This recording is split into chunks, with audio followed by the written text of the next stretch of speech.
back 45 days. A new government, super majority, lot of expectations, markets going up. Everything seems to be so bullish. And then the will to do the right things. Look at the rail budget. I mean, look at the rail price increases, the determination to cut down subsidies, whether it's oil prices, diesel prices. All the right things to repair the economy which is ailing below 5% for 2 consecutive years. Pointers in the economic survey. A GDP below 5%, inflation at its peak but now tapering down, hopefully towards the end of the year with moderate interest rate regime.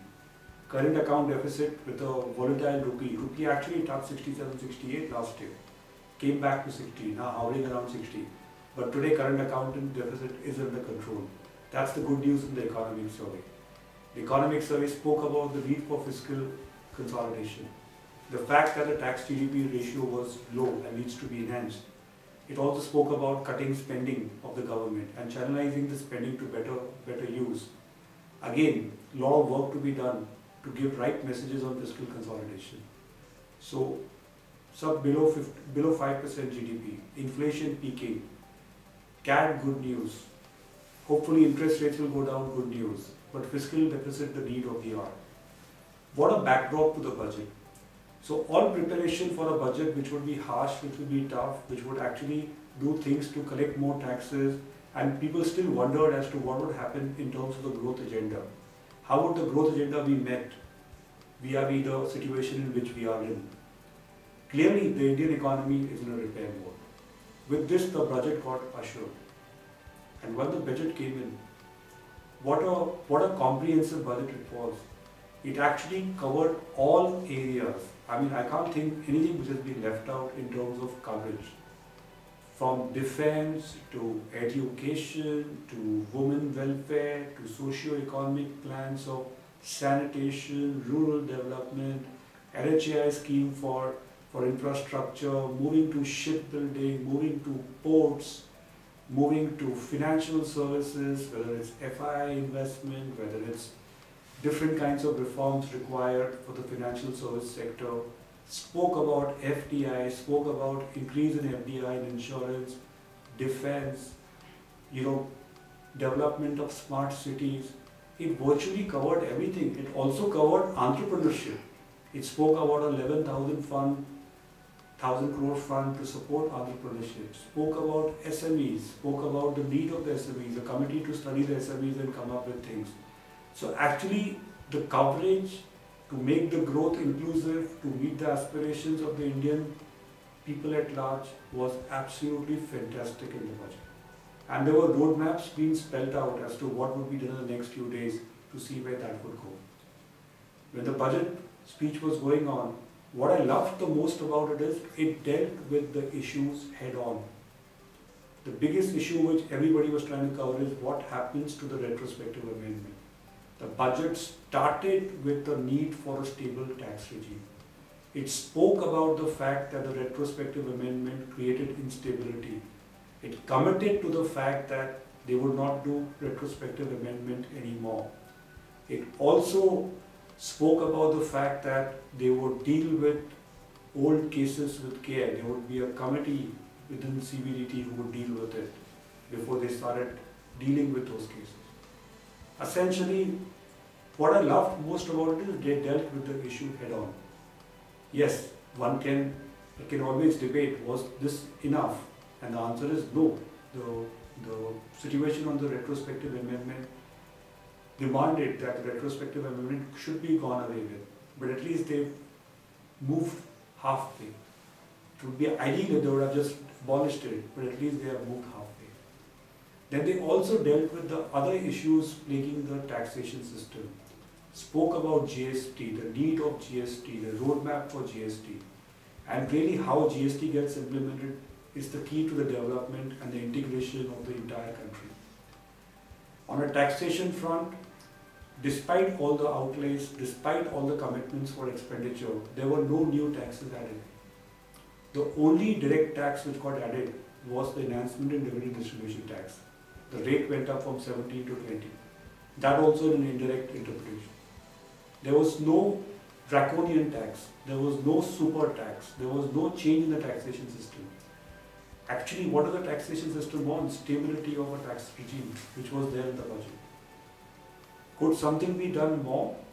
Yes, there was a power sector exemption which got extended, much needed.